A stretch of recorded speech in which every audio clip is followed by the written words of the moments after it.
Hello, everyone, and welcome back to Here Be Dragons. What was that, John? Welcome back to Here Be Dragons. I am your host, Stephen Stark. As usual, you probably know who I am. You probably also know that guy. That's John. He's here all the Hey time. guys. You probably also know that lady right there. That's Nessie. She's here most of the time. And if you were here for one of our previous character breakdowns, you will recognize Manaro from Manaro Geek TV. Hi, Manaro. Welcome back. Thank you for having me back. I appreciate it. Well, we've thoroughly enjoyed having you last time. So when we had another Expanse character to talk about, we're like, this is going to be an easy answer. I'm really excited for today. We're supposed to maybe have Alicia Kingston joining us, but she is recovering from surgery, literally is in the hospital still right now. So she was on for a little bit. Her nurse came in, so she's talking to her nurse. And she may or may not join us. She's not feeling great. So everybody send good vibes and love to AK, and maybe she'll pop on for a little bit. We'll see. We'll see. And if not, Alicia, we just hope that you are feeling better really soon, and we'll have you back as soon as we can. All right. So, yeah, The Expanse. We're going to be talking today specifically about Naomi Nagata, but given that Manaro just got this news, I will say, yes, The Expanse is returning in exactly 1 month. One month? Right. What did we decide, John? The 15th? Yep. December 15th. And there's going to be 3 episodes that day, and the Sunday after that, we will be covering those 3 episodes. My favorite show to talk about right now. So, yeah, I'm loving it. Expanse is coming back soon. But, yeah, we're going to be talking today about Naomi Nagata. Shut up, Peadar. No, that's the number 1 Expanse fan right there. This guy. That guy. Anyway, so we'll start. I'm going to start with the guest this time. Manaro, do you love you some Naomi? And if so, why? What's so great about Naomi? Okay. I have a love-hate relationship actually with Naomi, and I'll tell you why. I think her heart is in the right place. But I think also she has tunnel vision sometimes. Like she gets, I understand her passion and her need to want to help. I think it's almost like her and James Holden are kind of like almost like opposite sides of the same coin. Like they both have this focus, and they sometimes like what word am I looking for? They think that their way is the right way, and and if you're not listening to them, then something is wrong with you. And I think that's where my hate relationship comes in with her. But I love her character because I love the passion that she has, because her heart actually in all sense is in the right place, and she is a very multi-dimensional type of character because she has such a rich background that kind of formed and shaped who we get to see on the screen by the time we get to The Expanse. So right on. How about you, Nessie? What's your your hot take or short take on Naomi? It took me a little while to warm up to Naomi, not because she wasn't a great character, but I don't think she had a lot of interesting things to do in the first, maybe the first part of the series. I think as the series has progressed, she's come out of her shell.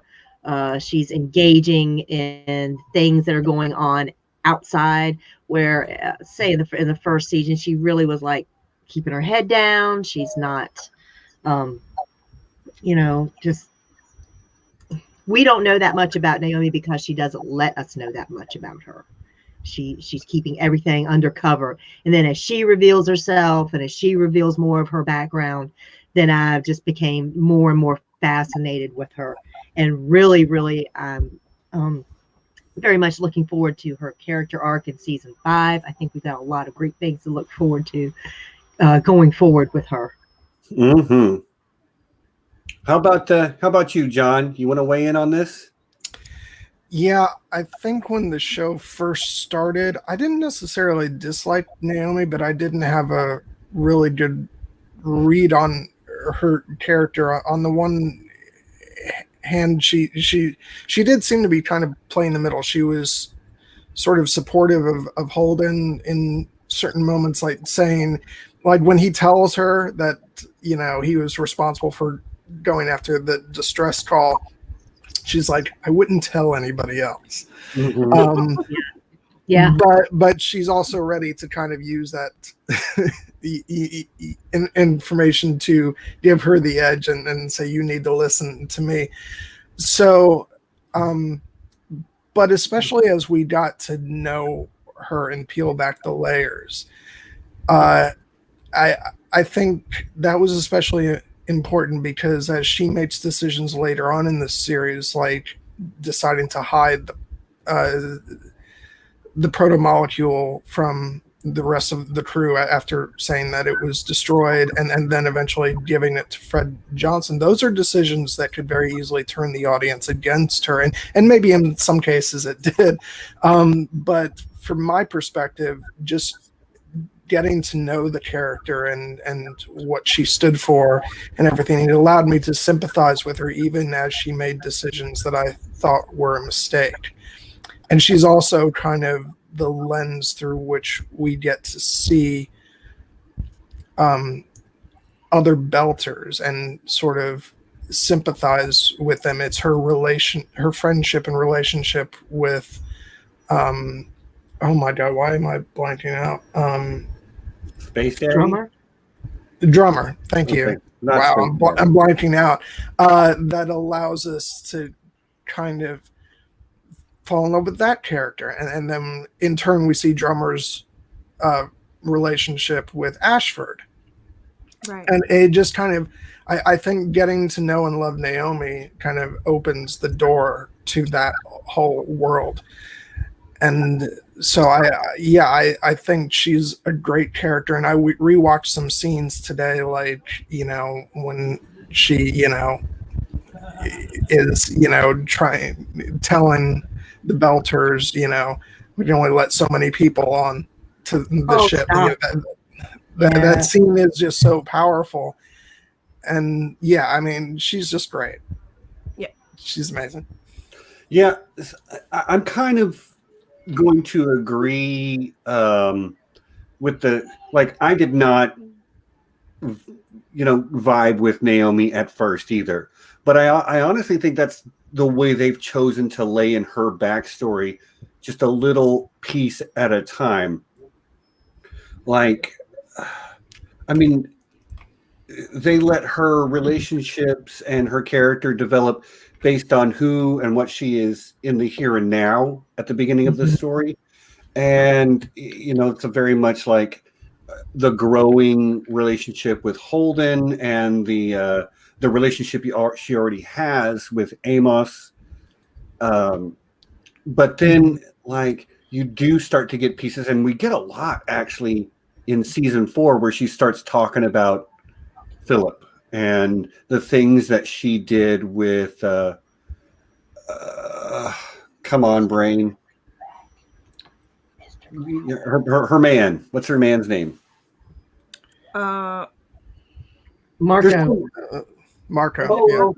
Yeah, Marco Inaros. That's Marcos. him. Like, when we start to get those little pieces, like I loved that. Like, getting more of her backstory and seeing that she's got those same layers as everybody else. She was very private about that.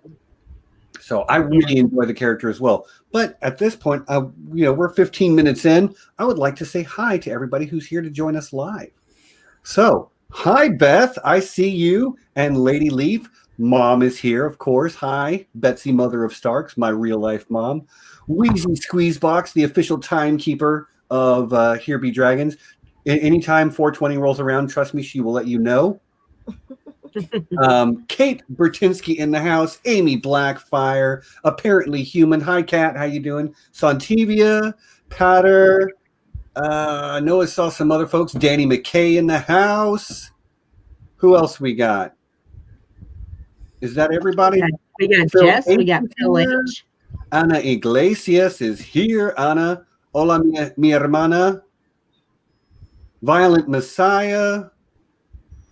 That might be everybody. If I missed you, Jess Britvek is here. Hi, Jess. Nice to see you. Dan from Voice of Geekdom. If I missed anybody, I apologize. Speak up, and I will, say hi. Shout you out.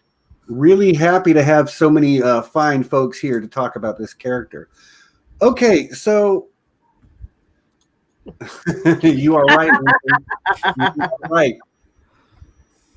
You're right.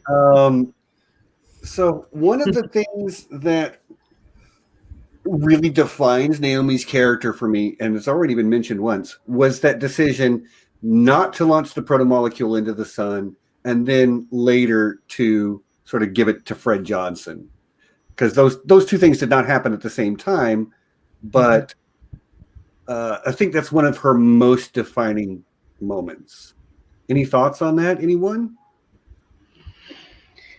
Well, she has a deep, deep and abiding love for her people. And she wants what is best for her people. She wants her people to be free. She has seen enough injustice in her life that even though she really is very anti-violence, she does understand sometimes it's necessary, and if the threat of violence can obey actual violence, then I think she's okay with that, knowing that it's something that is going to keep her people safe. So that was a hard decision, and what would we not do to keep our families safe? So right. Yeah.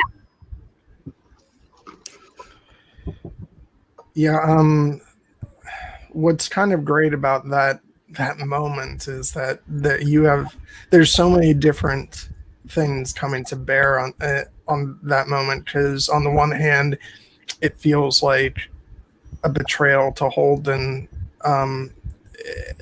but there's so many other things going on. It's a decision that that she didn't come to lightly.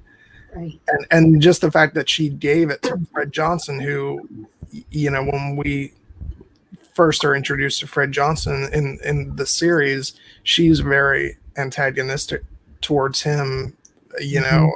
Just she does not trust him.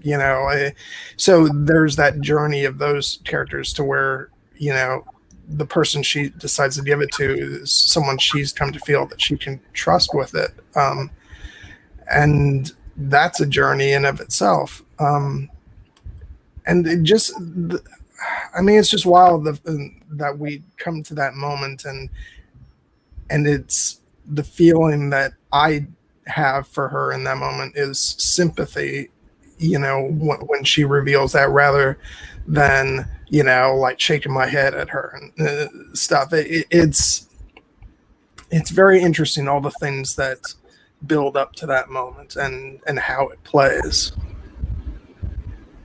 Yeah. I agree. Like Holden said it best. Not in the moment, but later on, he says, "I'm never going to like what you did, but I understand why you did it." Yeah.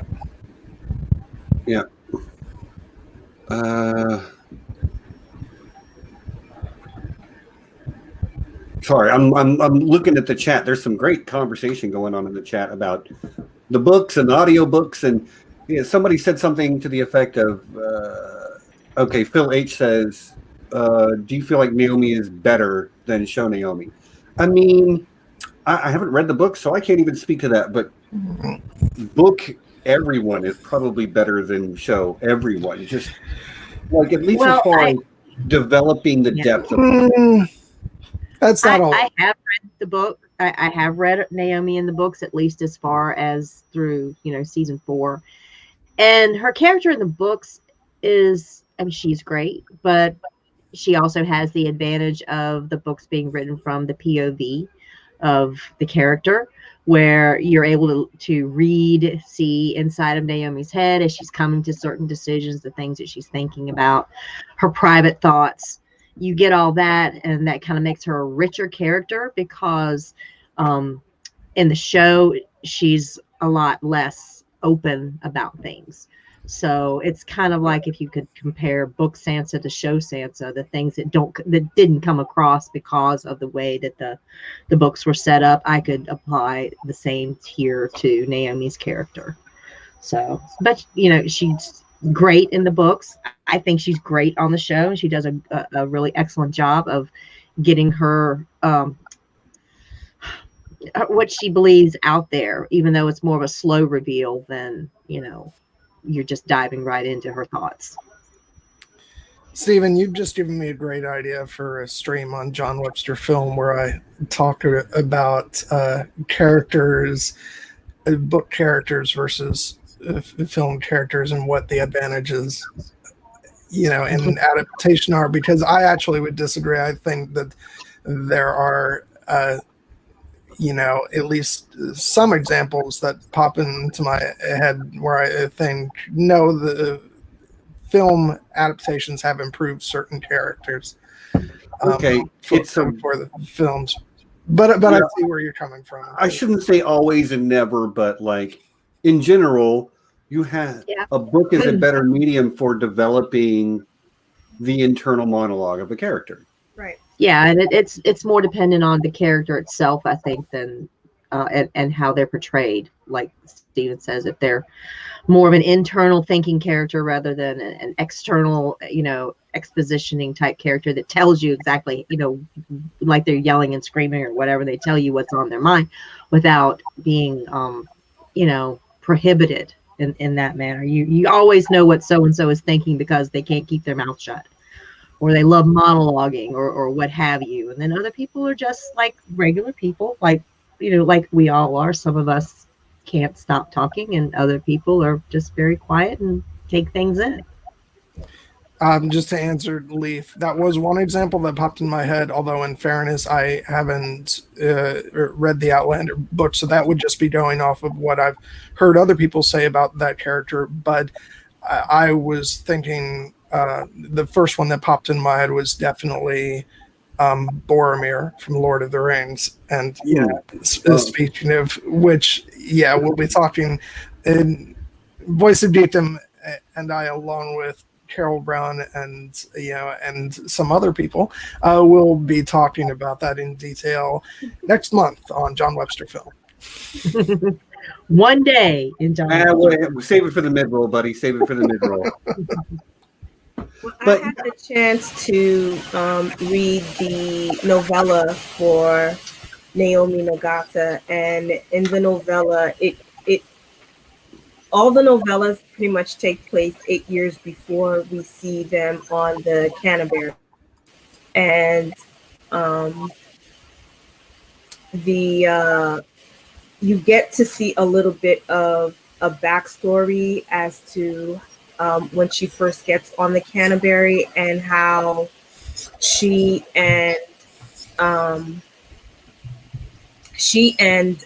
Amos first meet and how they form their relationship.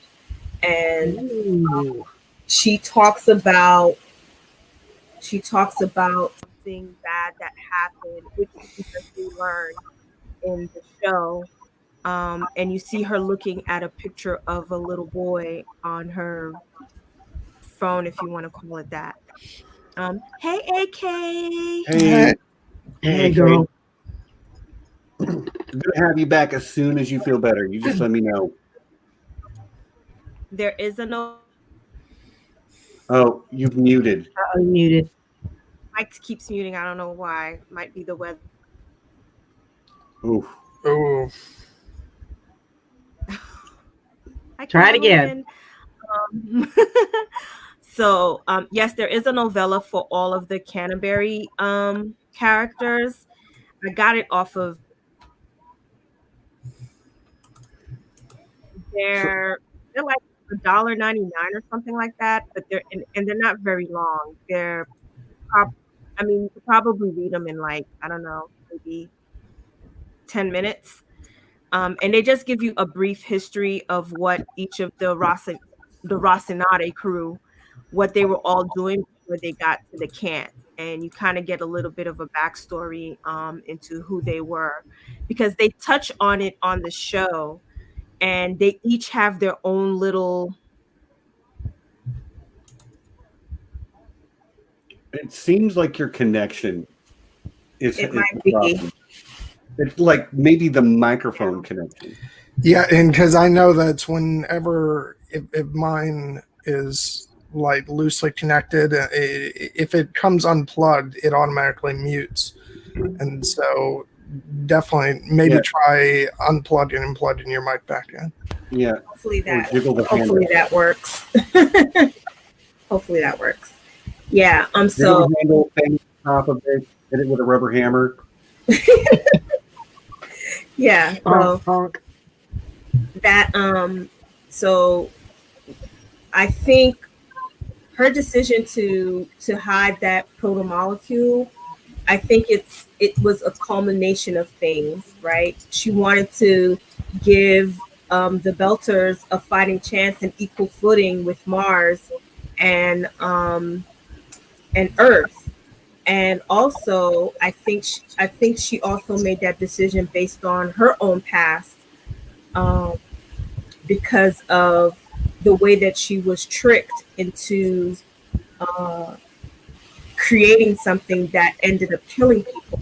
And I think that's how it became a whole big circle of it was an event that involved a lot of people. Right, because we could say the same thing about Fred Johnson. Fred Johnson thought he was doing one thing, and then he finds out that, he was just being used as a tool, right? And so it was the same thing with her, but for her, it cost her son. And so I think a lot of her arc is about making things right, or making sure she always does the right thing by the Belters, and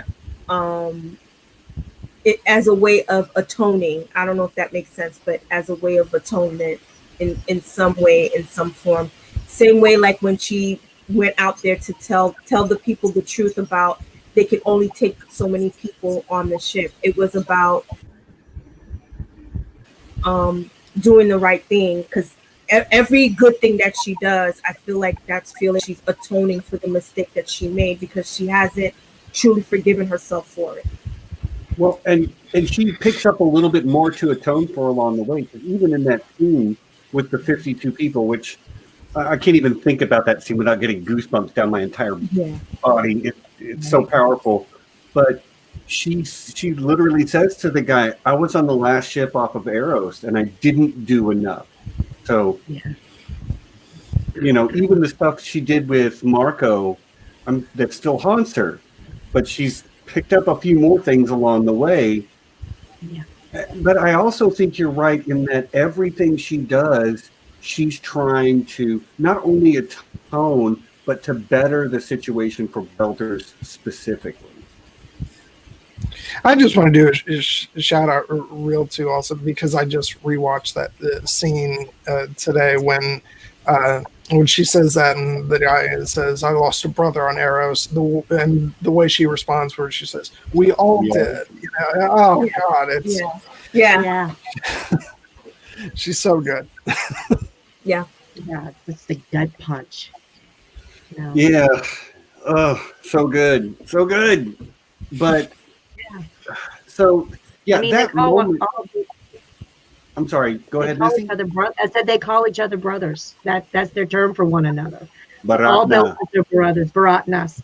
They're all brothers, you know. So to death of one is they're all family. No matter, you know, that's how they look at it. Whether it's family you know or family you don't know. Yeah. They're all one. Mhm. And yeah. Well, they're all occupying the same like social strata, more or less, which is the very bottom, of course. Right. Yeah. They all have had to grow up with shortages and just having to scrimp and scrape just to survive. They all have that level playing field where they're below everybody else in the entire system. So yeah, they're a lot. They have so much more in common with one another than they have with anyone else. So yeah. But they're essentially the backbone of what makes both Earth and Mars Absolutely work. You know what I mean? They're the ones that, you know, they're the ones that churn. They're the ones that, you know, turn the wheels, make everything happen that both Earth and Mars are able to live in the comfort that they do. right. And in the meantime, you know, both Earth and Mars exploit them. You know what I mean? Whether directly or indirectly, they are still an exploited population, and so they're seen as, for the most part, they're seen as less than, right, because of their status, where they come from. So Yeah. Exactly. And Anna kind of nailed it here. One of the themes of the Right. Expanse is colonialism. And Yeah. you are, I mean, I agree completely. The belt really does have that sort of like the feeling of the colonized lands that are being, and the people and the resources of those places are being exploited for the betterment of someone else. You have the Right. belters mining stuff on the belt to make somebody on Earth or Mars rich. Yeah, just And something as simple as water. The fresh water that goes to Earth is just going right through the belt. You know, it's like, oh, sorry, yeah, we're taking this to Earth, or we're taking this to Mars, or what have you. None for you, none for you. You're on ration. This has other places to be, and early in the story, Naomi is sort of our window into what it means to be a belter too. So yeah, her feelings about the situation and her point of view on it is really all we have. Okay, we've got Miller, but Miller is a terrible example of what a belter really is. yeah, I mean, yeah, he walks around Ceres Station with a hat on to keep the rain off his head. You know, he's if you'll pardon the expression, he's kind of an Uncle Tom. Works for Star Helix and he holds down the other belters. yeah. So he is not a very good window into what it is to be a belter, I think. I always like to compare him to Rick Deckard from Blade Runner, because he seems very much in line with that character, especially if you subscribe to the theory that Deckard is a replicant. That fits right in with. Yes, he totally is. That's a conversation for another time, but And let's just swerve off topic. We could go really far into that, but I think the similarities and the characters are similar in just in terms of, especially that he kind of hunts his own kind, so to speak. Well, I wanted to touch on that the comment that Oliver McLean, I guess, made. The main from my teachings and learnings, I find that the main reason that drives colonialism is resources, right? There is a resource that a particular group of people, country, leader, whatever you want to call it, wants. And so in order for them to be able to exploit the resource, they have to get the people of that area where they need the resource to be subjugated in some sort of way, right? Yeah. Because a lot of times, most people that have the resource either don't know how important it is, or because they have so much of it, it doesn't seem, they don't fully understand the value of it, or there may be some things that, am I going in and out? I'm not sure. No, There may be some things that they haven't fully grasped as far as what the resource is. So what the power does, they come in, and as a way of gaining the resource, they have to subjugate the people that have the resource, and they do it by different means, right? And so when they subjugate them and make them feel like that they are less than, and to be able to exploit the resource that they're after. And that's what the whole basis of colonialism was exploiting a group of people for their resources. And and I think that in essence is what both Mars and Earth are doing to the Belters. They're exploiting them. And so that's why their living conditions and where they're located looks the way it is, and why they suffer a lot of the ailments that they suffer, and why they live in the conditions that they live under, because they've been subjugated for so long. But usually what happens when a population becomes subjugated for such a long period of time, they start to want to rise because they want better, not only for themselves, but for their children, right? For their future generation. Mm-hmm. And we see that play out in the show, that they're trying to, do better for themselves.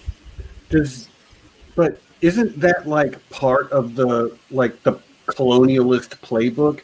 Is like we subjugate, we hold everyone down, and within a generation, it's normative for the people that we've subjugated. Like so many of the Belters don't have a context for things being different, really. Right. And that's something Marco Inaros even brings up. And it's not like they were the people. They were brought there.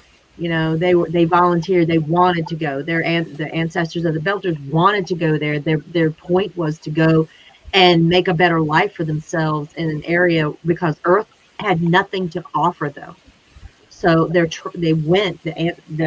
original Belters went out to do this thing, and they're not like, these are brilliant people. They were the cream of the crop, everything, the top tier, the smartest people available, the people that could do the job. And now that their children's children are unable to return to Earth, even if they wanted to, even if they had the means or the resources to do that, that's how they have become subjugated. They've been subjugated by the differentnesses that have evolved over time. They cannot come home. And home isn't their home anymore. They have no recourse. It's not like they can go live on, well, that's later seasons, but at the time, they have nowhere else to go. They have nowhere else to go. They have to stay in the belt. They have to live under those conditions.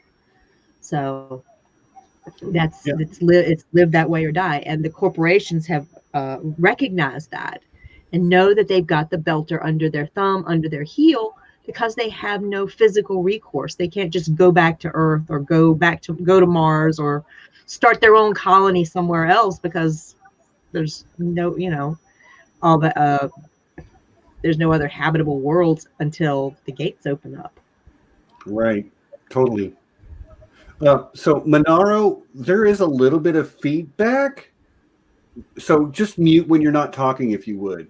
Other than that, great stuff all around. And the conversation is going to carry us wherever it's going to carry us. But I am going to focus back on the character of Naomi for a moment, because, like I said, she is the window into the Belter existence. Yeah. But she is also not just. You can't take a paintbrush, dip it in Belter paint, and that's Naomi, because that's not really who she is either. She she is not as extreme as certain aspects of it. She clearly has a deep and abiding love for the crew of the Rocinante. And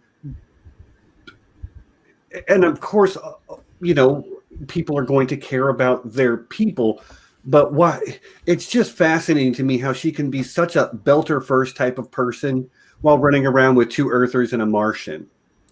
But I think that's exactly, I know you're probably trying to veer away from this, but that's actually why she's such a great sort of conduit to identify with, the Belters as well, because she's the one that we, can really respect, because she's not just aligned one way. She has these relationships in so many different camps, so to speak, and because she's such a rich character, we don't judge her for like one opinion she holds, or this way or that way. And so I actually think that's why the character has been so successful in terms of getting the audience to sympathize with characters we might not sympathize with, just because we also love her for having these close relationships with the characters that we already love. And I actually look forward to seeing that continue in season 5, because I have to admit, with the reveal of her son at the end of season 4, seeing him stand, next to his father, it doesn't create a great impression in the viewer's eyes, but I'm actually looking forward to seeing how that character is developed through the eyes of Naomi, and what that in turn does for the way that we view sort of that side of the conflict. Maybe not necessarily Marco, because I think I'm going to hate him regardless, but seeing as how Philip, that's her son's name, right? Philip. Yeah. Seeing how he's equally as devoted to that side of the cause, maybe getting to understand him and see see him through Naomi's eyes. And so, yeah, that'll be really interesting. But I know that's probably veering off, because she's much more than just helping us to understand other characters. But I think that she's able to do that because she's such a great character, because we come to love her so much. Yeah. She's kind of like our bridge between the two worlds.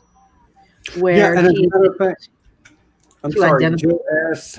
kind of said that very thing, and it's made a couple of good points in the chat already.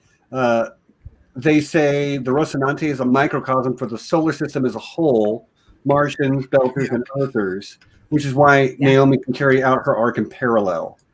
And I think that's actually a really astute observation, Joe. Yeah. Can you talk a little bit about her relationship with who? Who's that? Amos? Never heard of him. Yeah, kind of the weak point of this whole my series. My least favorite character, personally. Yeah, sure it is. I do want to say, and this kind of feeds back into sort of my earlier impressions of the character, because I was not a fan of Amos starting off in the show. I've said this before, and the fact that he is like so much into her corner of like taking leadership from Holden kind of amplifies that feeling of not being quite too sure about her if the guy who's in her corner is the psychopath, at least as I viewed him initially in the show. But that's interesting, because then of course all the characters have gotten developed, and Amos especially, and so it comes to a point later on where she makes that decision with the proto-molecule, and I feel sympathy for her because I know what she stands for and all that stuff. And then it's Amos is the one who holds sort of the biggest grudge against her. He feels betrayed Yeah. And so I equally feel for him, feeling that sense of betrayal and knowing how close they were. It's just amazing to me that having come such a distance with the characters and feeling just nothing but this sense of, from my perspective, love and care for these people who feel that sting of betrayal, who have made these decisions that were difficult. That's just such a long journey from where I started off with each of these characters. And it's a testament to everything, the brilliance of the show, but the writing for the characters, the actors' performances, the fact that they're able to do that and make you feel for the situation and perspective of each and every one of those characters. It's brilliant. Yeah, I would love to hear Manaro chime in on this. Naomi's relationship with Amos. I guess I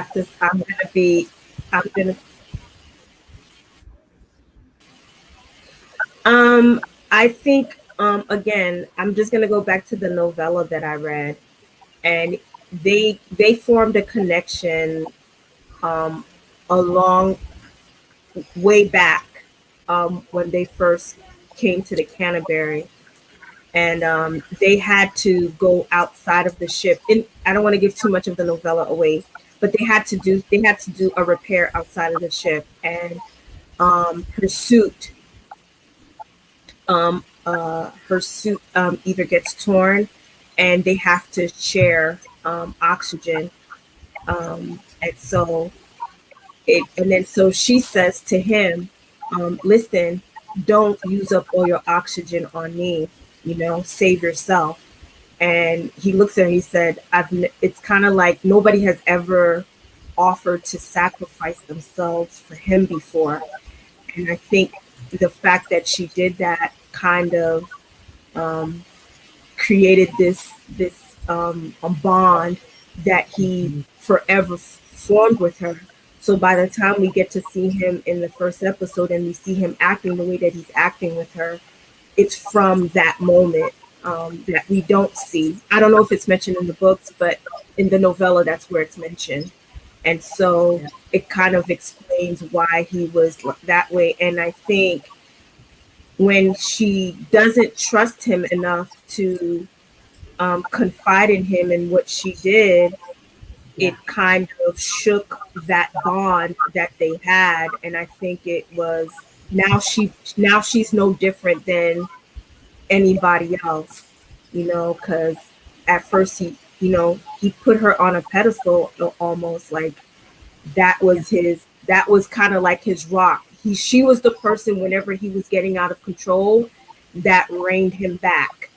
And he listened to her. Whatever she said was pretty much it. And so I think that was probably the first time probably in their relationship where there was a conflict. And so now, no, wait, was it? Yeah, that was probably the first time where they had some sort of a conflict. Or was it when she thought he was beating somebody and she thought he was going to kill that person, and he was like, I can't believe you didn't trust me. I can't remember, but that's what came to mind. And so they do have a bond. They've had a long bond way before they met both Holden and Alex. And so and I think also that's how she ended up creating her bond to Holden, which was a different kind of, it was a more romantic one, where hers with Amos was not based on romance. It was more based on, right.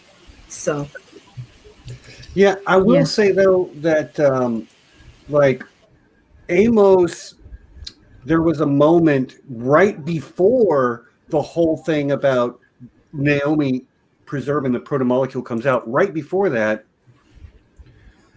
is that 52 people scene like maybe even the previous episode where Amos is trying to stop her and she's got to like literally put him down. So that probably shook the foundations. Although after the fact, in that moment, he's like, I'm sorry that I made you do that to me. Yeah. But he's going to possibly hindsight that as well after the fact and feel like, well, maybe my relationship with Naomi is not really what it's cracked up to be, which is heartbreaking because it's like it's the only really established relationship we have at the very beginning. It's very clear that he doesn't shoot Holden because it would make Naomi unhappy. Yeah. And in his mind, she's the captain until she says otherwise, you know. Mm-hmm. He only listens to her, you know. Everybody else has to earn their place with him. It's him and Naomi against the galaxy. You know, as long as she's got his back and he's got her back, they're both going to be fine. So it's just that, and we've seen in the novella, The Churn, that Amos's backstory, he really doesn't have anyone else that he can just put his back against and know that it's going to be covered, you know, like he can with Naomi. He knows that whatever is out there, they're going to face it together, and she's going to give him the best information possible, you know, for them to make their decisions together. So by her not confiding in him or not talking to him about that and them making the decision together, that really does fracture that trust right in half. And it's a while. You know, it's a while before it gets back to the way it was. I don't know that it ever will. I don't know that it ever should. Yeah. I believe it was Amy was saying something to the effect of, you know, I wish Amos could develop. There it is. I wish Amos was capable of developing his own conscience. And I think that he is. But I think he is because of his interactions with Naomi, with Holden, with Alex, and Brack, and Anna. Yeah. I think all of that is legitimate. But the beginning of that is always going to be Naomi. She was like the first person from outside of his, you know, his crew from Baltimore, I would imagine, that kind of showed him any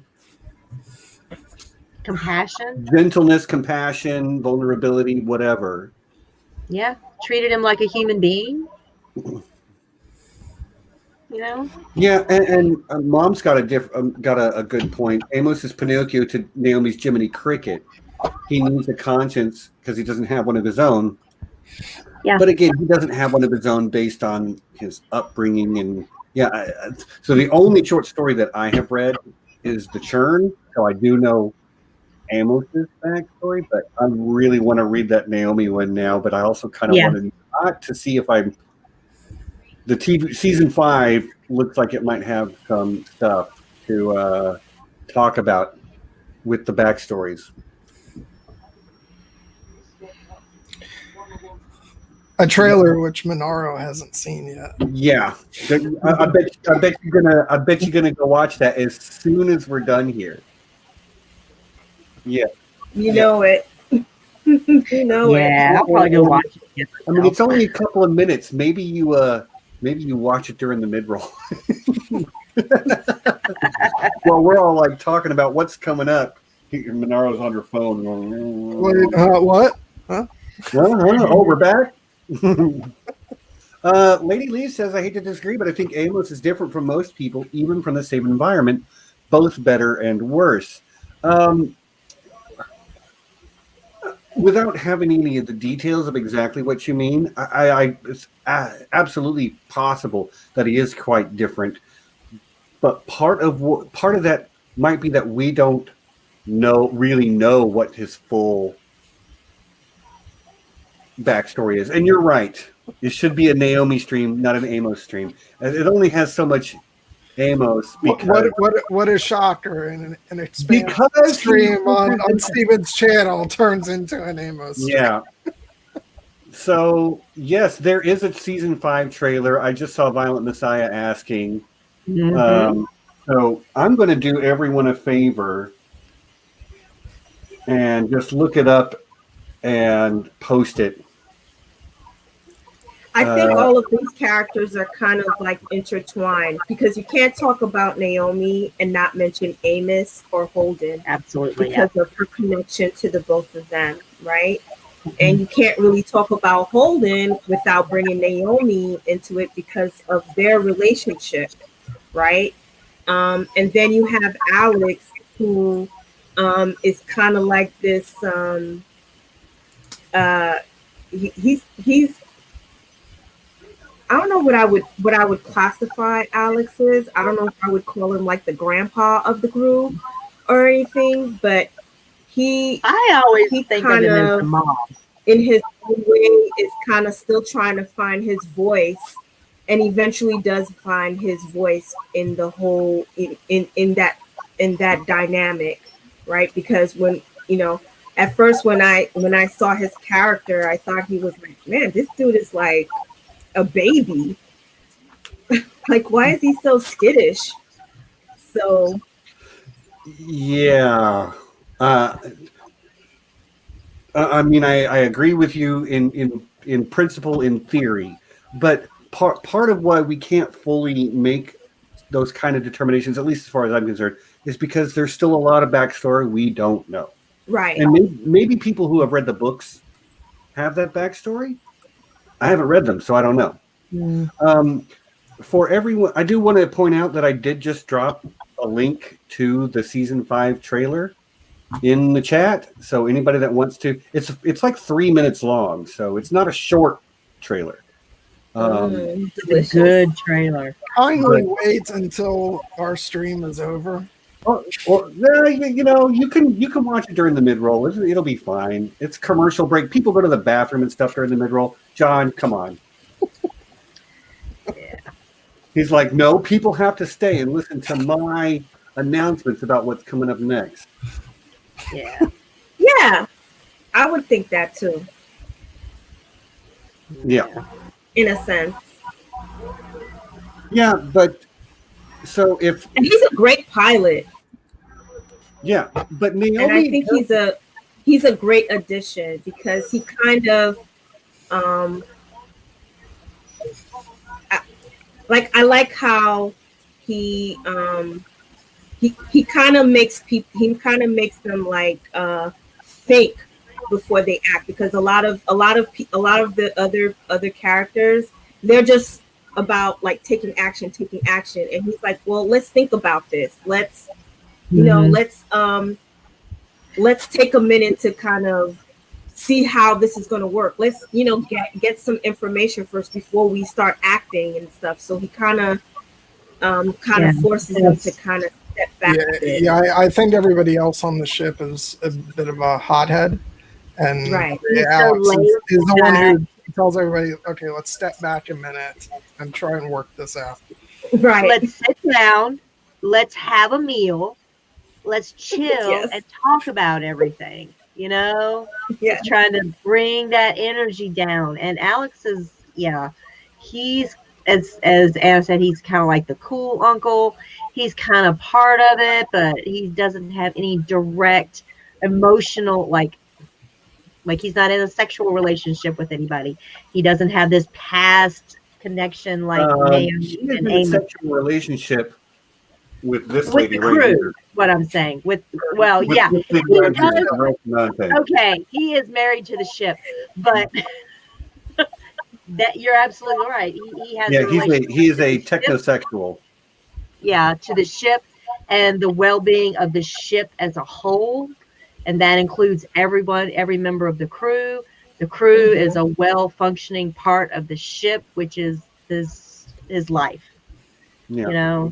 So when the crew is happy and the ship is happy, Alex is happy. Which everybody has had those moments where they made that not true, where they brought discord into the. Somebody dropped a turd in the punch bowl. Yep. Exactly. And Naomi maybe dropped the biggest turd in the punch bowl. Which, a big blue turd in the punch bowl. We will get to that because that's something I've been kind of saving for the back half. We've been going for about an hour now, so let's go ahead and do the mid-roll. All right. So thanks everyone for coming. I'm having a blast. I love the Expanse, and I'm really glad to have the crew of the OPAS Legitimate Salvage with me, John and Nessie, and Mission Specialist Manaro. Thank you for joining us. To everyone who is here live, I see 27 people watching live. Thank you so much for joining us. If do me a favor, hit the like button if you were enjoying yourself, or thumbs down. Somebody already did. It's fine. It's all engagement. It all helps the algorithm. I don't really care. We should made fun of Brandy Newman. That'll up our thumbs down. Yeah. But seriously, thank you for everyone who is here live. Please do drop that like. And if you're not subscribed already, we would appreciate it if you did very much. We talk about all kinds of different stuff. With the Expanse coming back, we will be ramping up our Expanse coverage. We are going to do a drummer stream in about a month, I think, right before the season 5 drops. We're going to be doing a character discussion of Kamina Drummer, but we'll talk about that a little bit later on. John, what do you have coming up over there on Jawoof? Okay, so this coming Saturday, so next Saturday at 7 p.m. Eastern, is a stream that I've been building up to for a while. I'm going to be talking with a fellow by the name of Doug Adams, who I was going to put up a book, Stephen. Save the picture. Hold on. He wrote this book called The Music of the Lord of the Rings films, which is a study on Howard Shore's scores for the films. And we are going to be talking all about the music of Lord of the Rings, his book, and really just geeking out about film music in general. So please come check that out. And if you're a Lord of the Rings fan, you're going to want to come watch that. But also next month, for 3 weeks in a row, Amy and I are going to be doing streams on all 3 Lord of the Rings films, and we're going to have guests on, like Dan, Voice of Geekdom, and Carol Brown, and Helen the Clueless Fangirl will be on for one of them, and maybe we'll do some other people. We'll see. So just go ahead and stay tuned for that, and I will be putting up a post tomorrow on Twitter for you guys to drop your questions for Doug if you have any. Stay tuned for that. I'm really excited about this, guys. And I only get one question about the Hitchhiker's Guide to the Galaxy, right? Just it's one. Not the same guy. I know it's not, but it's funny. One question. That's it. I promise. Only one. That's awesome. Nessie, you got anything coming up soon? Oh, yeah, there's a lot of exciting things coming up on the Unspun Yarn. Thank you guys for being patient with me during this pandemic. And it's kind of made things a little difficult to do extra content, but we've got a lot of things coming up. On November the 18th, I've got continuation of my Arthurian content, Women in Arthurian Tales. I have Erin M is going to come on, and we're going to talk about the Lady of the Lake. Yes, that watery tart. I love her. I love her. Also, we've got some new content and brand new coming to the Unspun Yarn. It's a new series with the probably least busy person in the fandom. Has agreed to come on. I couldn't do this without her. Amy Blackfire, founder of the Patriarchy drinking game. I could not do this content without her. We're starting a series called Bleep the Patriarchy. And we're going to be talking about women's issues, trans issues, toxic masculinity, anything, everything that has to do with going beep to the patriarchy. Yeah. Bleep, and BTP needs to become a thing. Drink for that. That was patriarchy like 3 times. And the first episode is going to be the 2nd of December. I think we have it written down, 2nd of December. And it's going to be Veep the Patriarchy, because yes, ladies, yes, after 100 years, we finally have a lady that is going to be going to Washington, one heartbeat away from the presidency. Yes, we have a brand new female VP, and we're going to celebrate. We're going to talk about our 100 years of suffrage, and just come on, drink, have a good time with us. We're going to celebrate, y'all. Drink. Yes. Right on. Well, Manaro, you're muted, but please tell everybody what you've got coming up, if you've got something coming up. Yes, Zeus is a hoe. That's it. Okay. Thank you. So what you got coming up, Manaro?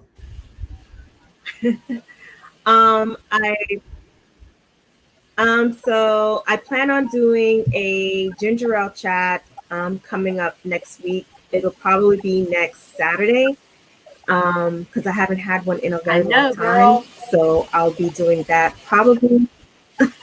I know. So I'll be doing that. So look out for that. More than likely, it'll probably be around 7, 8 o'clock. I am also working on some content. I have like a lot of scripts that I have written for some new anime series that I'm going to be going over in my channel. So that is something new that everybody can look forward to. So yeah, that's about it. And I'll be doing like TV shows here and there. I think the next TV show that I'm going to be talking about is Watchmen on HBO, because I just had the chance to binge that, and I really want to dive into that. I'm late to everything, so as I watch it, I want to talk about it. Gee, I don't think anybody on here is a fan of that. Oh man, bite your tongue. We did 2 or 3 different streams on it. Oh. Yeah, Manara, if you're not busy on December 2nd, I would love to have you come on my channel and do the inaugural episode of Beat the Patriarchy with me. I would love to have that. And AK, I know you're out there in the chat, and you're welcome to come on too. I'd love to have you if you're feeling up to it. Hopefully you'll be recovered by then. I'll be there watching in the chat. Yes, trolling you in the chat. Well, I look forward. Thank you, Betsy, Mother of Storms. I really appreciate it. Yep. Well, that all sounds fantastic, and I look forward to it. And I will say next week on Here Be Dragons, I kind of sat down and said, what's the most boring, lamest thing I could do?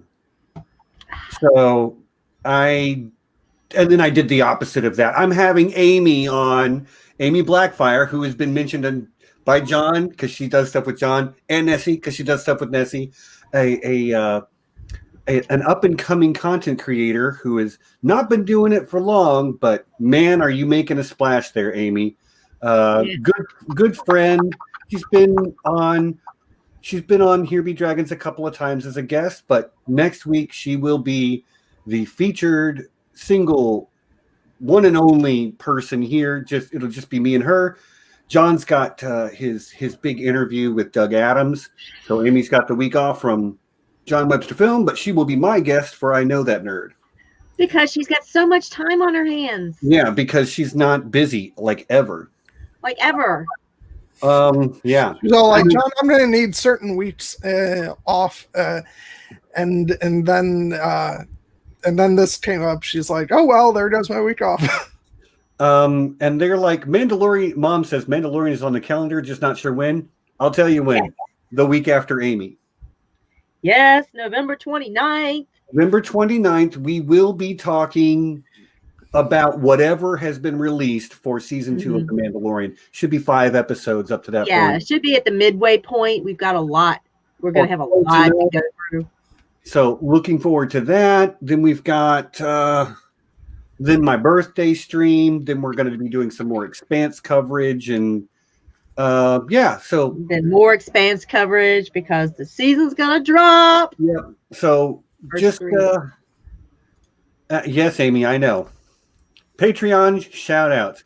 So I also need to make sure to say thank you to our patrons. You guys, you keep the lights on, so to speak, and I really appreciate it.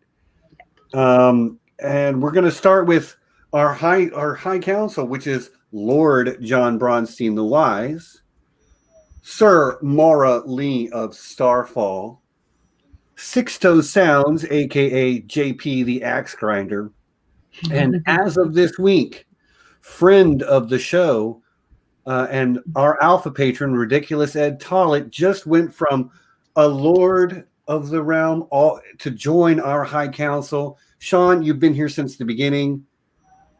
Man, I don't know what we'd do without you. I love you, brother. I love you, brother. Thanks so much. So a big round of applause to all of our patrons.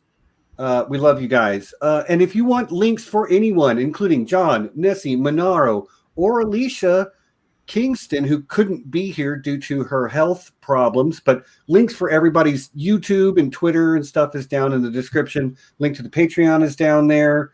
And guys, if you're having difficulty finding our channel on Patreon, which I myself have difficulty finding it, I need to update it.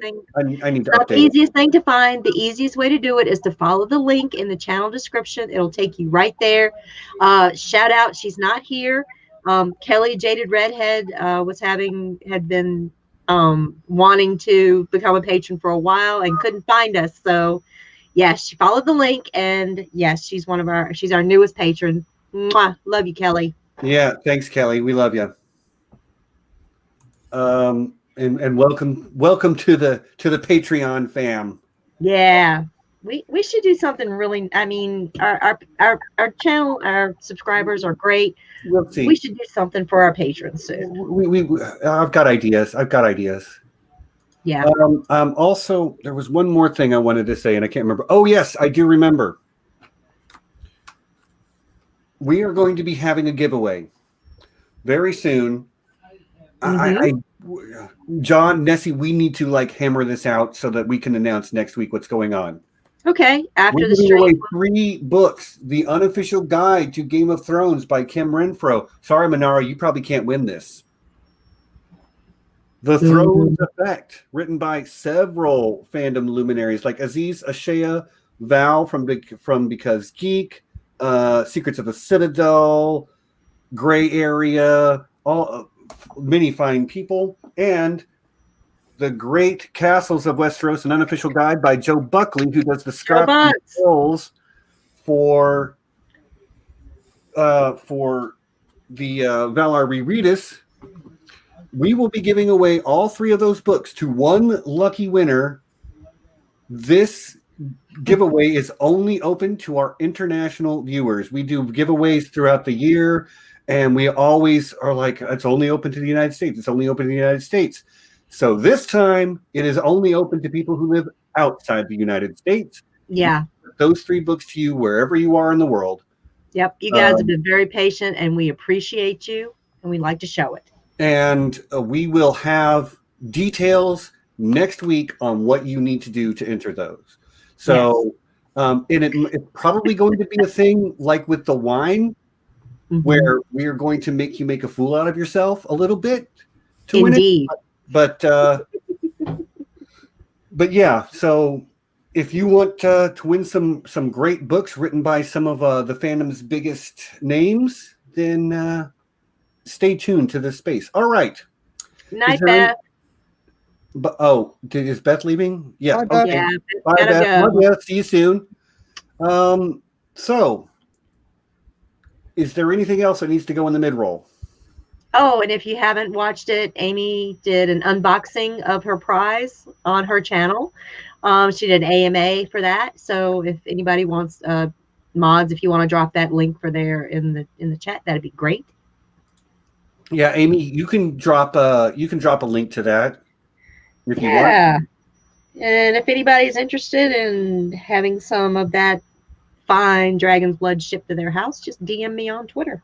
Yeah, and yeah, so Amy did win the other giveaway, and in her video that she's probably about to almost wasn't fair because she's like part of us now.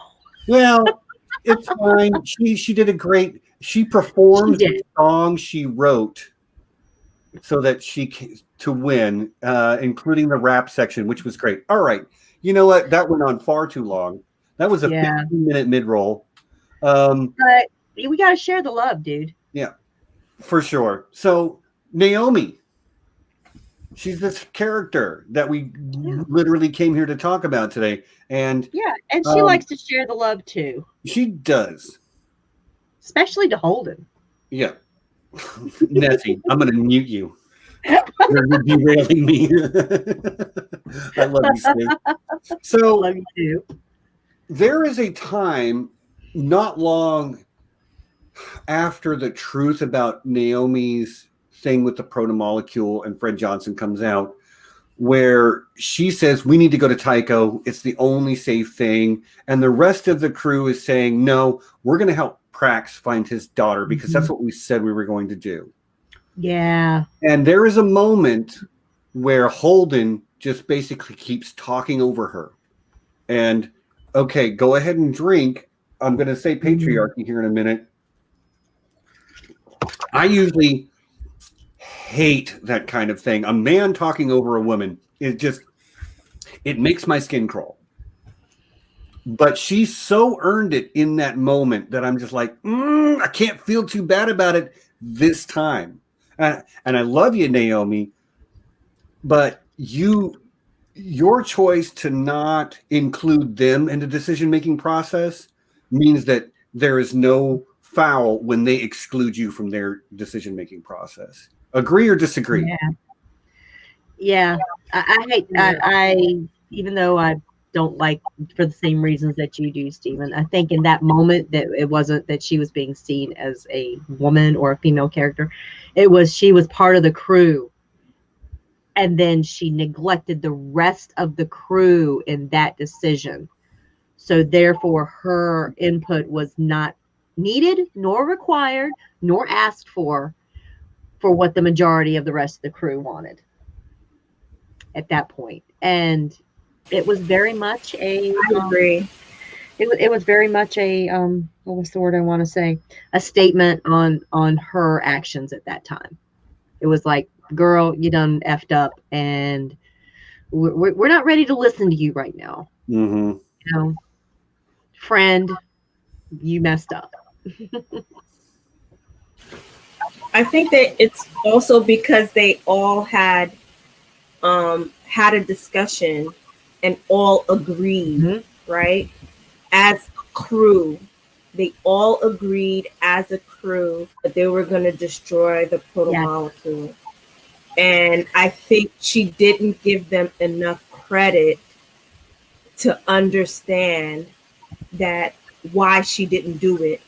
You understand? Like, and I think that was what really hurt them all, right? Because she betrayed them, and because they all agreed they're a crew, and it's like she didn't give them credit to think that they would understand why she didn't want to destroy it, because they all did understand it, but she made that choice without them after we had already made an agreement to do something. Yeah, she didn't give them the benefit, you know, of listening to her.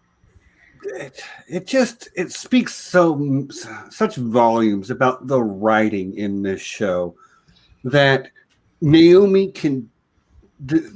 The crew can come to the consensus. Naomi can go against it. I can understand her, and I can understand her turning it over to Fred Johnson.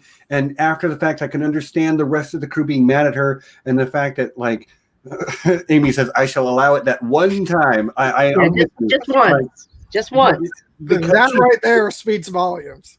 Right. Like the fact that Amy is not jumping all over Holden in that moment because she had it coming, you know? Like equality is when you screw up, you get called out on it, no matter who you are, too. Exactly. And it's such a testament to how well written this series is that that people can be talking over Naomi, which normally is just like the type of thing that makes me go, "Oh, you're giving men a bad name. Quit it," you know.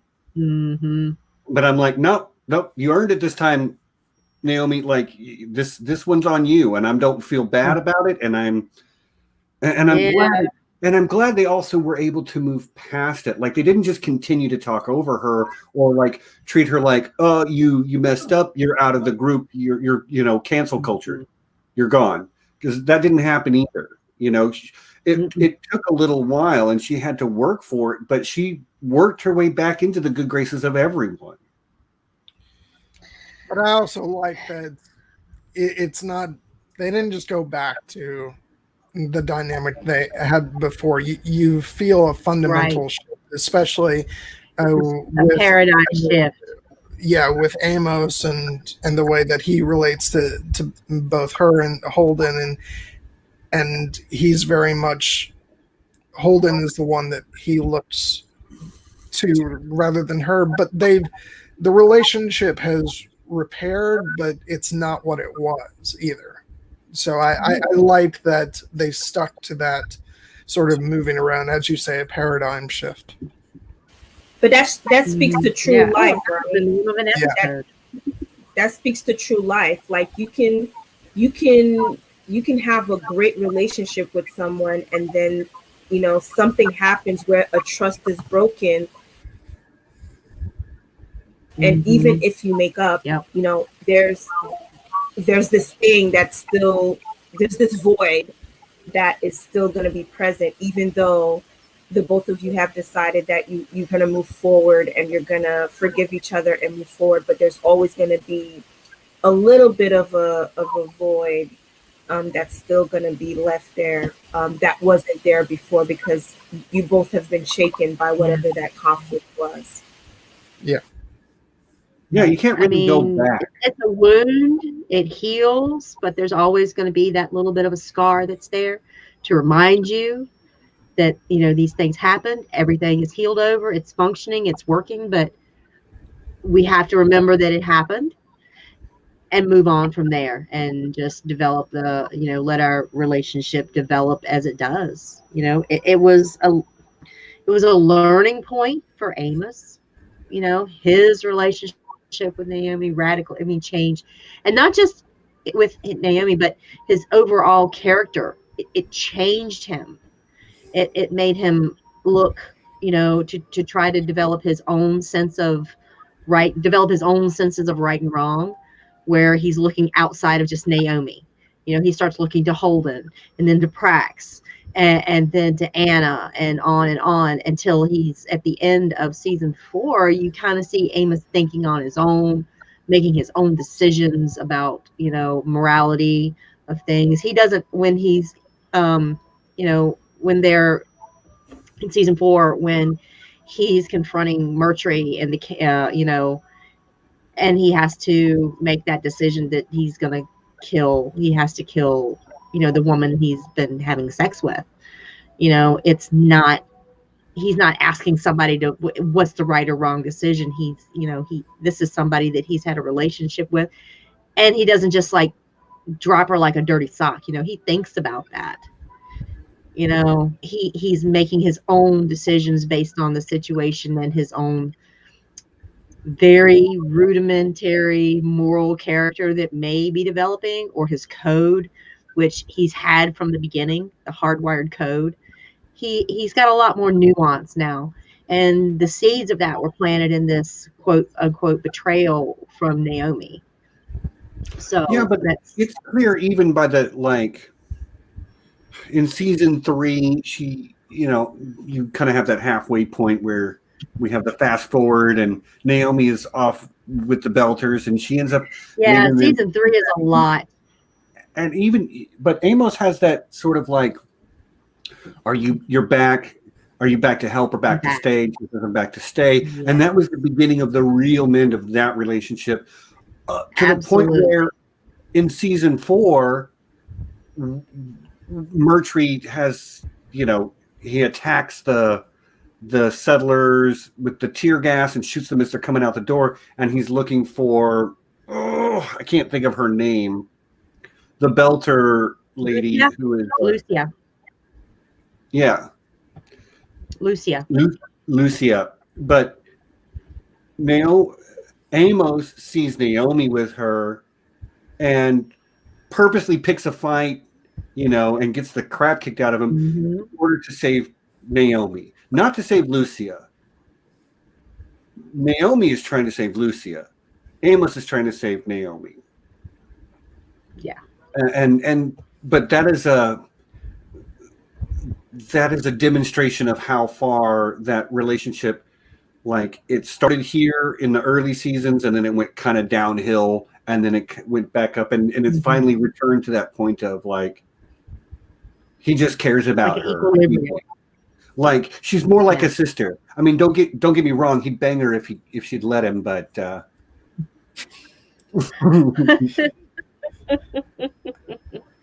Yeah, I think it's not so much that a relationship can't be repaired, but it's just never.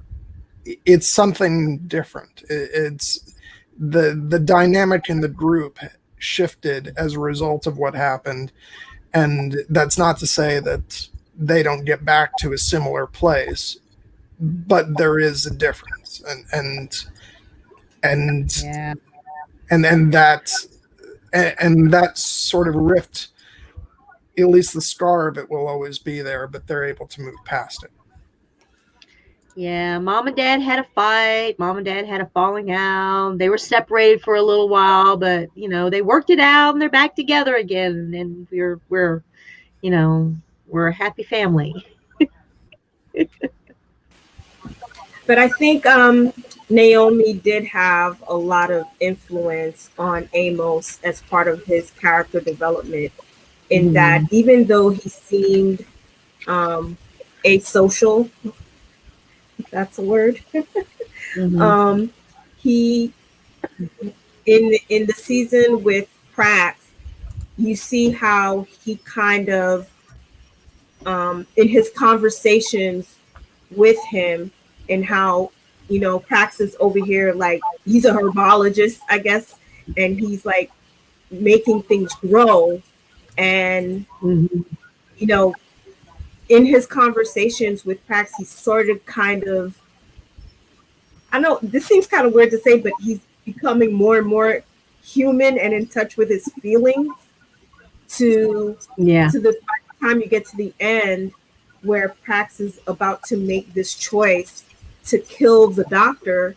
He stops him from doing it because he doesn't want him to do something that's truly not in his character, and that he knows that he's actually going to carry with him, where he, on the other hand, this is who he is and what he does, and this is his way of being a protector, and he actually does the deed so that Prax doesn't. I think that speaks to a lot of the influence that Naomi has in how she influenced him enough to understand that it's you can form relationships with other. It's the same thing when he did it with what's her name? Was her name Anna? Anna Volodov, yeah. What was her name? Anna. Anna Volodov. The person who wrote this, right? Like he felt the need to try to protect her also. Like he tells her, I'll look out for you, I'll take care of you, I won't let anything happen to you. Like, he in a sense starts to become a protector because from that one moment that he had with Naomi, he now assumes a protector role. It's the same way where he beat up that guy when they were in the bar, right? And of course, Alex got mad because he felt like, he was emasculated. Right. But he was like, listen, that's not you. That's what I do. That's not who you are. Right. And he wasn't saying that as a way of emasculating him, but he was just trying to point out that this is not your character. So that's what I do. This is what my character is. And we all are who we are. And you shouldn't try to be what you're not. And this is his way of showing that he cares about you. And I think everybody needs an Amos in their crew. I don't want to pour a bucket of cold water over this whole thing, but as we're in the last quarter of the stream, let's maybe shift back over to Naomi. Yeah. To Naomi. I wasn't going to say anything, but yeah, we kind of drifted out of the way there. So guys, what did you think about season 3, Naomi's arc, when she's completely separated from the Rossi crew and she's back and she's working amongst the Belters, she's living amongst the Belters? What did you guys think about that when she's separated from the rest of the group? And you don't have that whole group dynamic thing. This is Naomi on her own. Go home, Naomi, go home. I'm actually really glad we got that, because we got to see her again. She was our lens into what it meant to be a Belter from the very beginning. Yeah. And at the sort of midpoint of season 3, we get to see her amongst her people, like fully amongst them. Totally amongst them. The Belter nation is being established, so to speak. Right. To see how she interacts with the people that are sort of like subordinate to her, to see how she interacts with Drummer and Ashford. Yes. So I actually really appreciated it. And it also gave her an opportunity to say, like, okay, this is where I came from. This is my hometown, but this ain't where I live now. And I love that that talk between her and Ashford when he talks about, be careful with nostalgia, thinking that it's going to talk her into realizing where she actually belongs, but it has the opposite impact, where she realizes that she's back with them out of nostalgia, and where she belongs is back with the Rocinante crew. So yeah, I do like in that turn. But yeah, seeing her relate with all those characters, again, I go back to saying it's kind of why we're allowed to kind of then peer into that world and fall in love with characters like Drummer and then with Ashford. It's just, and I like seeing, like, when she's amongst her people, she starts talking more like a Belter, and just getting to see that side of her. Yeah. But even though she's separated from the crew, she spends almost her entire part of that arc trying to save the crew, saving Holden, like, trust Jim Holden.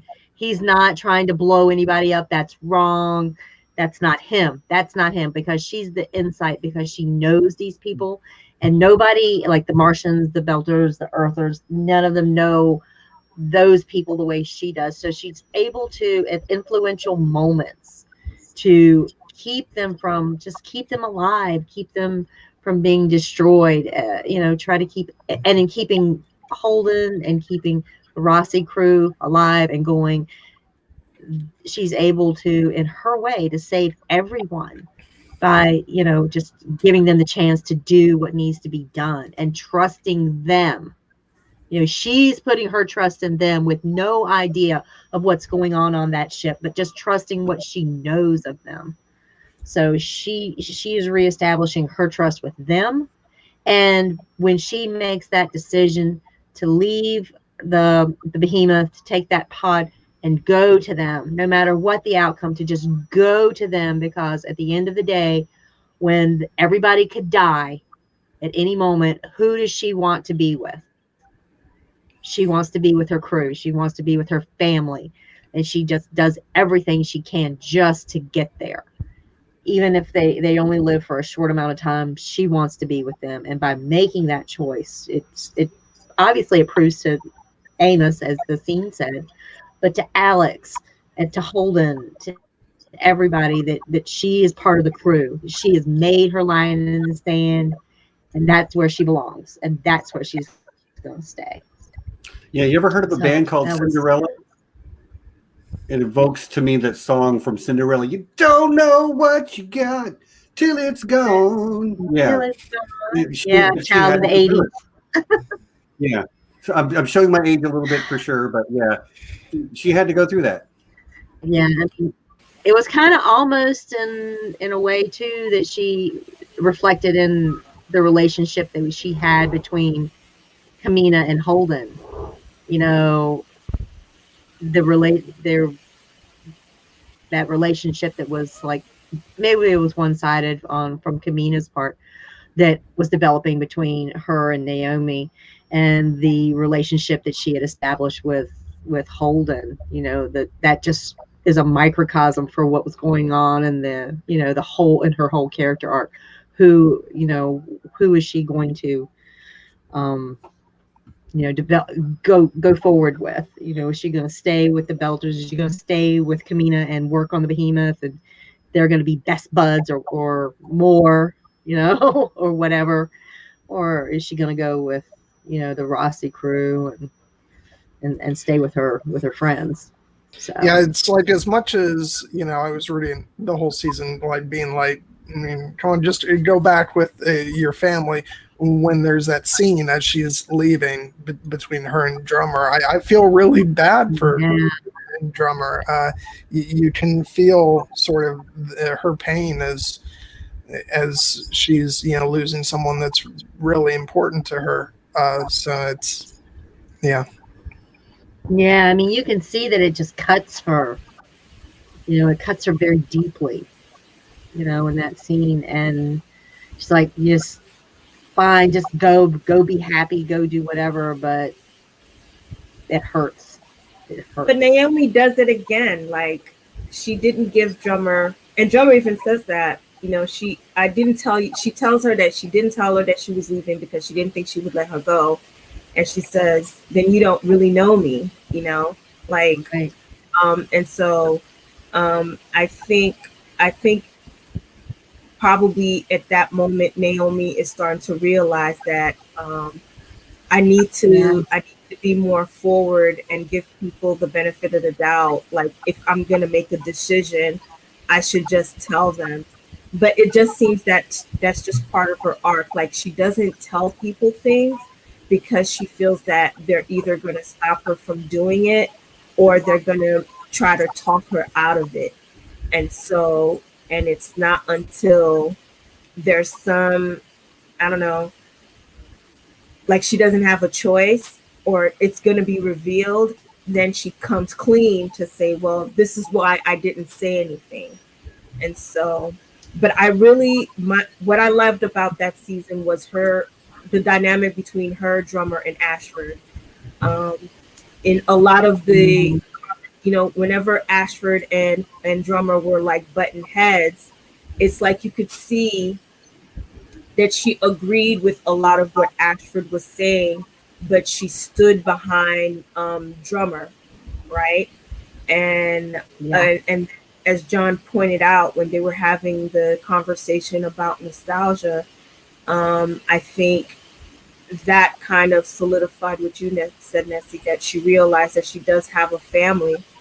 And as much as she loves her people, she has a family now, something that I think she's wanted all along, and she had it and she didn't realize what she had until, she left. And so she wants to go back to that.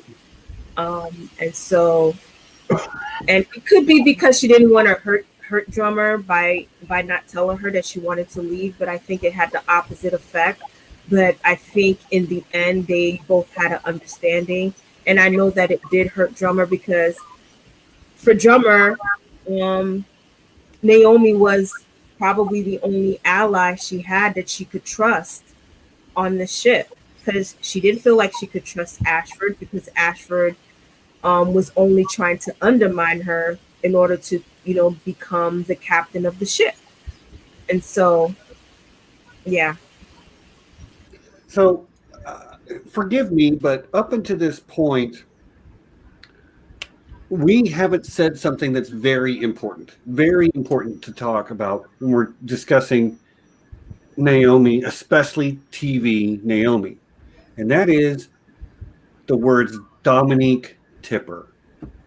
She does such a great job with this character. You can feel her emotions. You can feel her frustrations, the people she cares about, her relationship with Holden, the way it's intimate, but she is not defined by it. It's part of who she is, but it is not who she is. Right. And as we can only hope that the future, our real world future, treats its women and its people of color the way the Expanse does. I mean, Belters, not great. They don't have it great, but like they don't have it great not based on gender or not based on ethnicity or however you want to put it. And what a fantastic part for an actor to have. Someone who can be so in charge. Like, she is a strong female character, but not in the way that, like, I mean, if you're going to fight her, she's not a warrior.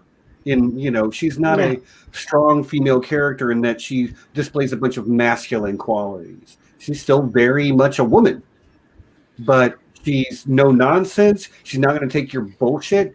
And when the time comes for her to roll up her sleeves, get grease on her hands to fix something, like, zero problem with it. Best engineer in the system. That is who you want. Best engineer in the system. And I really do want to say something about Dominique Tipper. It's a lot of times we say an actor delivers a great performance, and it's usually because I like to refer to it as they have a lot of Oscar clips, which is basically those moments where we can see the person acting, and sometimes it's extraordinarily compelling, to the point where we're like, oh my God, they're so amazing. Something that's a little less common, I think, is an actor who can deliver a performance that you almost don't even think about how good it is. It's like, because it feels so real. There's just something to it where that, and you almost forget to credit the actor, because the actor just inhabits the skin of that character. And when they feel emotions, it's not like, oh my God, what a great performance. It's you're feeling those emotions. You're caught up in the moment, and you don't even think about it. And I think that's a rarity, and she absolutely has that with this character. And, when you say she wears the skin of that character like it's her own, you are 100% right, John. She is Naomi Nagata. She inhabits that space, that character. I believe that's who that is. When she's on character, you 100% believe everything. I mean, the whole cast of the show is great, but like, she doesn't get the speeches that Holden does. She doesn't get the action sequences like Amos does. She's relegated to I guess, forgive me if I'm misspeaking, what I would call a traditionally feminine type of role. She's kind of the mom of the ship, and she's meant to keep the boys in line and stuff, but she does it in a way that feels genuine and like a real person. And a lot of that is probably because of the fact that she gets to be at odds with them sometimes and has to work toward, redeeming herself in the eyes of her shipmates. She's not the Madonna, and she's not the succubus. She's somewhere in between, like an actual human being. And I mean, Dominique Tipper is not hard to look at either, so that helps also. There ain't a person on this show that's hard to look at, let's be honest. But Yeah, right. There's a huge fight going on in the chat right now over who gets dibs on what character. All I'm saying is that I am willing to let Bobby Draper beat the living crap out of me in order to win. So, like, you guys can fight over everything else. Anyway, we've got about 15 minutes left, so I am going to throw it to the chat and say, "Oh, Cedric, Ooh, I look forward to it, I saw whatever that. it is, my man. I look forward to it, whatever it is. But I am going to sort of throw it to the chat and say, is there something about Naomi that we haven't touched on, or somebody made a comment that I missed? I don't know. Feel free to bring it up. And John, Nessie, Manaro, now is a chance to bring up any last thoughts about Naomi. Season 5. Actually, I had more of a question. I had a question that kind of popped in my head when you were talking about mothering, and I was wondering if some of her motherly instincts has to do with the fact that she lost her son, and so I mean, I think most women are nurturing, but I think there's another extra level of nurturing when you've had a child or you've raised a child.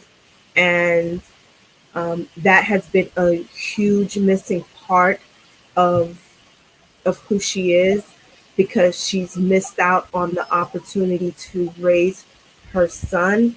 And so she's, in a sense, had to be kind of like a mother to Anus in a way. And she embodies the mothering nature for the crew. Like, she scolds them when they need to be scolded. She mends their wounds when they need to be mended. So, you know, and other than the extra relationship that she has with Holden, she is sort of like the mama bear of the Rocinante crew. So I wanted to know what your thoughts were about that. Well, I agree with you, Manara, because we see it not just with the crew, we see it outside the crew, like in season 1, when they're in the tunnels of Eros and she's trying to rescue that one child. You know, that one child that, later I'm thinking, yes, she is picturing her son, Philip, in that situation somewhere. When she sees a child in danger and a child needing help, she just identifies like, it's my son. Who would help my son if he were in trouble? I'm going to do this because I can't do that for him. We see it in season 2 with the Weeping Somnambulist. You know, children come on board first. No matter what, we're gonna get these kids off of here, and then everybody, whoever else we can get on. Naomi is saving children. And season 4, we've got the villagers. There's small children there. She's trying to keep, you know, she wants to keep them safe, even though she's not able to be there. But Lucia's daughter, you know, she's trying to keep her on that ship from falling into the planet. She's trying to save a child, to give someone else a better life, a better future. So that's always in the background, not even in the background, that's always in the foreground with her. Her motivations are save the children, save the children. And in season 5, I am really, really looking forward to seeing what she's going to do to save her own child. It's coming to a head. We've seen Philip, we've seen Marcos, we know about this triangle, and to what lengths is she willing to go to save her own child, because we know what she's willing to go through to save other children. Yeah, I think it's really fortuitous that we're talking about Naomi so shortly before season 5, because I feel like more than anyone else, her character and her relationships are going to be at the center of season 5, and yeah, I think she's carried a lot of guilt with her, even if it's certainly not her fault that her child was taken from her, but I think she sort of transferred that over to the situation she's been in, and that guilt was sort of compounded on Eros when she felt she didn't save enough people, and then we see that play out later on. So yeah, and I'm really looking forward to that that sort of emotional journey with her and her son, especially because, as I said before, I don't necessarily relate to Philip yet, especially seeing him side by side with his father. So it's going to be interesting going on a journey that I think is going to flesh all that out really beautifully. I don't know that I have anything to add to all that. And I did want to make sure that I addressed Joe S.'s question, which is quite a head scratcher, actually. They say, I think the protomolecule is, in a lot of ways, a sentient character. How does the panel think Naomi interacts with the protomolecule as a character? Well, and I'll just give my quick response. I don't think Naomi sees it as a sentient being. I think Naomi sees it as a means to an end, the way a lot of the other characters do.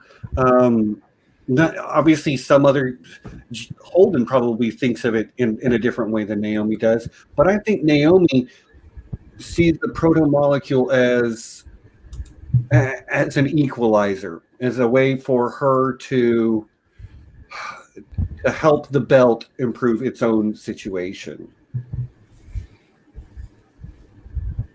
Anybody else want to add to that?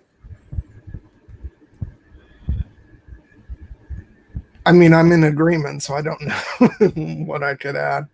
And Joe, maybe you have a different take on that, and I would be really interested to hear what that is. So I'll give you a chance. I'll keep an eye out in the chat if you've got a follow-up comment about that. Mm-hmm. I don't think Naomi sees the protomolecule as a character. I think she sees it as a piece of technology, or as a resource that can be used. It's completely alien entity. It doesn't have its own personality, as it has subsumed all these consciousnesses, that from Eros, from Julie Mao, from Miller. She's, at least, even though she can't communicate, she doesn't have that personal relationship that Holden does with, the Miller character, Miller detective inspector, whatever character. So no, but she trusts Holden in his belief, in his communication. She trusts him, and through trusting him, she knows that there's something to it, even though she can't directly interact with it in the same way. Yeah, Holden definitely doesn't really. Sorry, Holden really definitely doesn't have a choice in how he views it. Yeah, and when they're on Endless, she sees that it has it's like the planet's waking up, even though it doesn't have like a she's not able to communicate with it. She does see that this thing is, this protomolecule, or is it Miller or what have you, is making things happen on the planet, and those things that are happening are, once again, like on Eros, trying to kill her friends. I would like to add that I kind of see the protomolecule as having a consciousness, but I also feel like most of the characters in the story do not. Most of them. Yeah. And maybe Naomi does, but like you say, Nessie, she doesn't have the personal personal experience. I feel that way because I get to see what Holden sees on the screen. Yeah.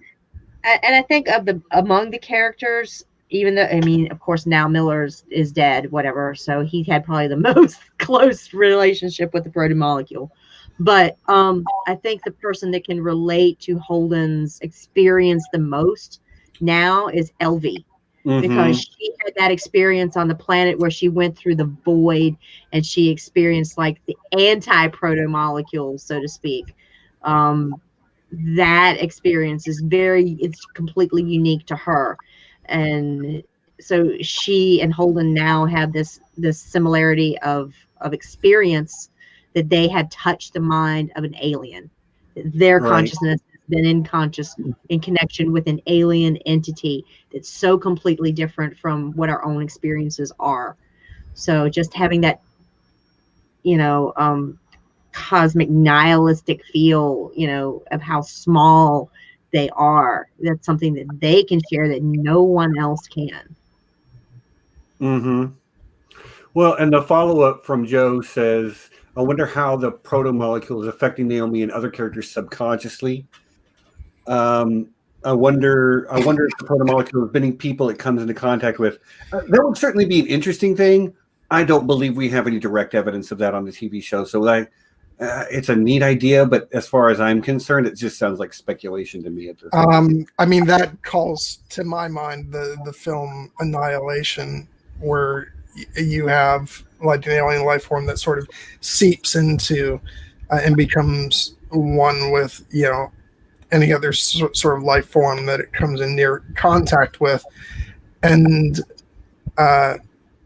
but without any sort of, confirmation that that's the sort of thing that's going on. I mean, you could really go down the rabbit hole with that and start, taking a look at every action that and the people, specifically on the Rocinante, have been making, especially since the proto-molecule was, underneath the ship. And and then saying, is that influencing this decision or that decision? Yeah, and that's a rabbit hole that will just you'll begin to question literally everything about the whole story. And that is not something that I'm going to spend my time on. Joe, I think it's a worthy consideration, but it's not something that I'm going to be able to get to the bottom of. That's not my thing. But I think it is a worthy conversation to have. Yeah, I think you're right, Anna. I kind of agree. But that being said, it is trying to control Holden, at least. Yeah, it was. Yeah, we don't know going forward what that, if anything, in any way, it's going to be able to communicate with anyone, because that last little bit of gum on the bottom of the shoe of, the Rocinante has been scraped away. The only proto-molecule that they have left is safely in the hands of Anderson Dawes. So we don't know what's happened to that. So all we have is that we've got the ring, we've got the gates, and we've got the ring station in the center. Which, by the way, and this is completely off topic, but we need Jared Harris back on the show. I want to see more Anderson Dawes. Yeah. Me too. So, guys, it is 8:00 Eastern, and that's it's a couple minutes, but that's pretty much means we're kind of made it to the end. I don't really have anything else to say about Naomi. I would like to give everybody else, John, Nessie, Manaro, if there's anything else. No? Just I can't wait for her story this season. I think it's season 5 is gonna be lit, y'all. Even though you don't necessarily, I don't think you see as much of Naomi in the trailer as some other characters, but what we do see of her, you can tell it's going to be an emotional season. Yeah, because she seems to be going through a lot in those snippets that we get. So I can't wait for it, and I can't believe we're so close. Yeah, I mean, I expect it to be emotional for her. What better? Yeah, I expect it to be what very better emotional arc for her. Yeah, 100%, Monaro. Yeah, there's a little bit of a lag, so you guys are talking over each other, but I think you said, Manaro, that you expect it to be emotional, and I would agree completely. It's going to be tough because Philip's already pretty far down a bad road. Yeah. I mean, but how far is a mother's love willing to go for their child? We're going to see how far Naomi's willing to go. and I am here for it. Bring the claws out. I am ready to see this. I want Naomi to get dirty. And how much will that love that she feels sort of influence how we feel about Philip, this season, regardless of maybe he is going down, a bad road, but how are we going to feel about that at the end of the season versus how we feel about it now? It's going to be really interesting to see if our perspective on things shift. I expect him to be a little turd for the beginning part, because he's been heavily influenced by his father. So I expect him to be a real little turd. Yeah, you know how much we disliked. Oh gosh, what was the kid's name in the first? The little belter hunk. You know who I'm talking about? I do. Yeah. Diogo Harari. Anyway, Diego. Yeah, I mean, you know how we felt about Diego, and Diego is kind of like a foreshadowing of what we're going to get with Philip, except Philip has been even more indoctrinated into the I hope cause. It doesn't end in the same way. Because I did not feel good about Diego by the end. I was like, kind of deserve what you got. Yeah, but what if he is? Listen. What if Philip and Diogo are actually very, very similar? And that's going to be a really interesting position to put Naomi into. Yeah, that's what I'm talking about, because we know this is her child or whatever, and she's gonna remember baby Philip and holding him in her arms when he was little, and the pain she felt at leaving him. But this kid he's been indoctrinated into this he's been radicalized. I think that's the term I'm looking for. He's been radicalized by this group of very disenfranchised people. And he's been out there. He's not a baby anymore. He's gone on missions for his dad. He's right at his father's side. He helped kill Ashford. He's, how willing is he going to be to even listen to what his mom has to say? Or, I'm prepared not to like Philip for a while, and we'll see how season 5 turns out. But I'm prepared for another little Diogo. Yeah, me too. Okay, well, that sounds like maybe we've kind of covered everything at this point. So, real quick, John, what's coming up next week on John Webster Film? Okay, this week it'll be my interview with author Doug Adams, who wrote the music of the Lord of the Rings films. So come check that out, and then stay tuned next month for back-to-back coverage of each of the Lord of the Rings movies. That's going to be great. Right on, right on. Nessie, what's coming up for you? Okay, November the 18th. We've got the Lady of the Lake stream with our good friend Aaron M. And after that, we're going to have on December the 2nd, the inaugural episode of Bleep the Patriarchy. Stay tuned for that. Get your wine bottles ready, uncork, and we're going to have a great time. Right on, right on. Manaro, you got something coming up in the near future? I'm sure you do. Yes. I'm going to do a ginger ale chat. And I just noticed that you're doing your stream on Saturday. So I'm going to do mine on Friday, because I don't want to compete, because I actually want to join your stream. I mean, be there when you stream. So thank you. I'm going to do my ginger ale chat on Friday, probably around 8-ish. Yes. Right on, right on. Is there going to be a topic, Manaro, or is it just going to be whatever? You never know how these things go. It's a ginger ale chat. Yeah, and hopefully Alicia will be home in time for that one. Big love She's to Alicia. She's my Lord Commander. I can't do it without her. Right on, right on. And then next week I will have Amy Blackfire as my guest for I Know That Nerd. Who? And then we'll be getting into some Mandalorian and a lot more Expanse coverage in the very near future. I also just saw Kelly, the Jaded Redhead, wander into the chat. We gave you a nice shout out at the mid-roll, Kelly, so now you have to go back and listen to that. Yeah, to my guests, my co-hosts and my guest, thank you guys so much. This was a fantastic conversation. Always wonderful to have the entire crew of the OPAS Legitimate Salvage here, and then mission specialist Manaro for this particular stream. We'll have you back soon, of course. Yeah, so, and everybody that was here to watch live, thank you so much again. Don't forget to drop a like, subscribe if you haven't.